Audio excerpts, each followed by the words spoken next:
Brandon Sklenar looks like a racist conservative cowboy and I don't want him anywhere near Batman. That's how many of you express about this man and I seriously cannot comprehend why.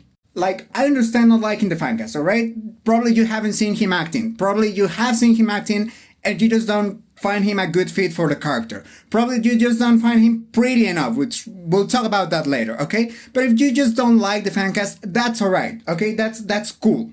But I think there's a difference between not liking the fancast and pulling stupid shit like this, like saying, oh, I pray every day that Brandon Sklenar is racist or abuser so he can't be Batman. Or literally wishing him an accident.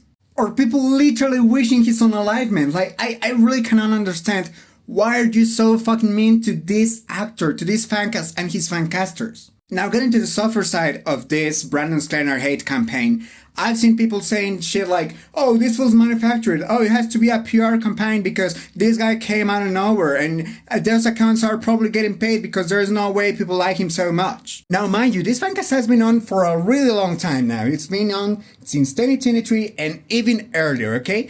And the fancast was made because the man can act. Like you can say, oh, he doesn't look aristocratic, he doesn't look like a rich boy, he looks like a cowboy because he has a mustache.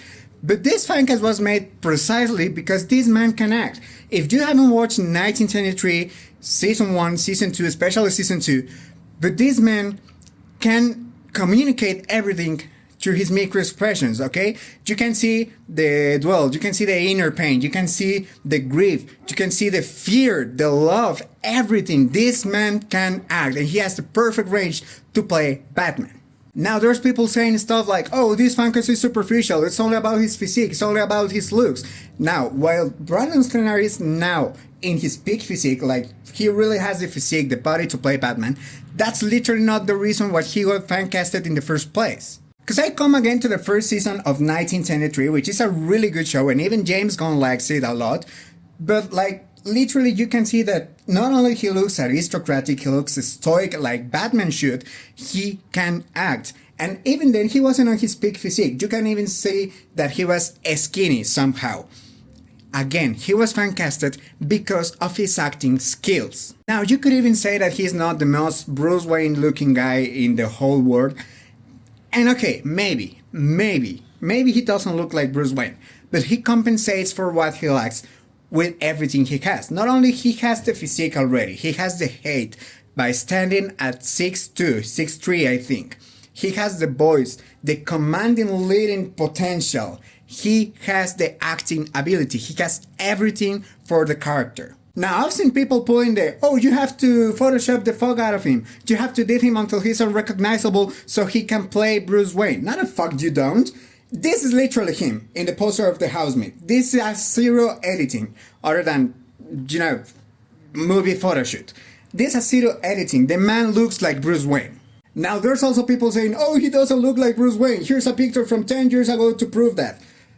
Like, I don't understand. Now I come again to the point of, oh, this fancast is only based on looks and physique because he can act. No one talks about his acting ability. And then those people have Nate Man as their fancast. Now this is not against Nate Man, but against his fancaster, because most of them are just fangers that care about how pretty an actor is. Like you see the Nate Man fancasters and it's all about one photo shoot that also has been edited online.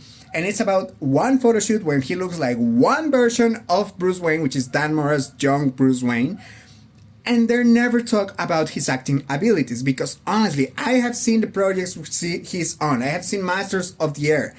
He's not that good of an actor. And you can say that, oh, he's a Juilliard graduated, just like David Corenswet and just like Christopher Reeve. Okay, he's a Juilliard graduated.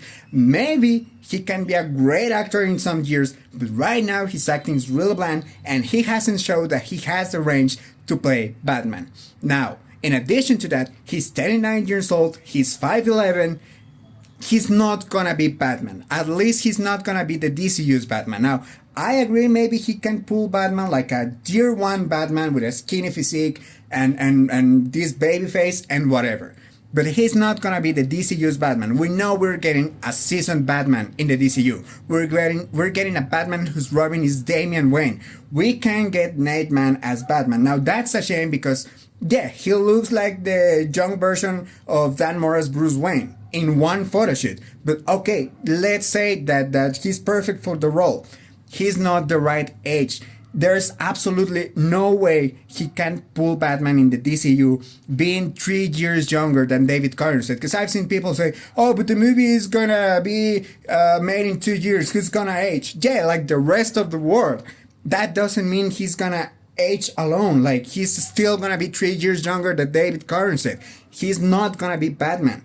And again, this is the fancast that is based only on looks, only on, oh, look at him, he's so pretty, the super bad edits, the bad candidates are gonna be pretty. That's literally not the reason why you should be casting Batman. Now, I come again, you can even say that Brandon Sklenar is not the most Bruce Wayne looking actor that you're gonna find in the world.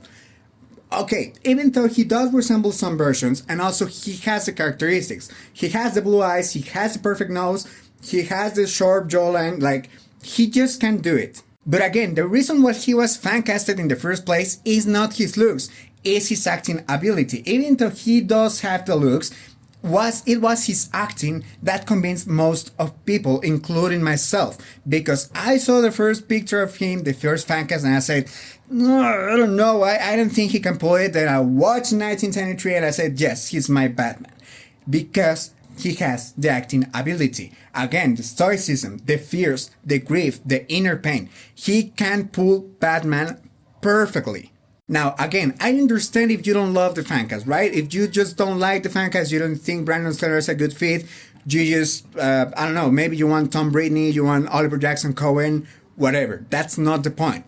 The point is that if you don't like the fancast, you don't have to be an asshole like this, saying that, oh, he looks racist, oh, he looks like a white boy cop, oh, he looks like he's a redneck, or blah, blah, blah, blah, blah, blah, blah. Because you're not any different, because many of these people are ornate man pushers, which are just fangirls that care about how pretty he is, or Pattinson pushers that say, oh, also he's pretty and whatever, merger bros and whatever. Those people are not any different from what people said before Robert Pattinson was casted, like, oh, he's the gay vampire, he can't be Batman. You're not any different from those people, okay? Now, yes, Brandon Sklenar is the best pick for the DCU's Batman right now, unless we're surprised, but like, if he gets the role, he's gonna do it amazingly, and y'all need to chill the fuck out about this man, because he did nothing to y'all. Like, maybe some of his pushers, of his fancasters are insufferable, just like his haters. That's okay, I understand that. But literally sending death threats to him, that's stupid. And now, again, this man has all the potential to be the best Batman ever. So chill the fuck out. If you don't like the fancast, that's okay, but don't be an asshole.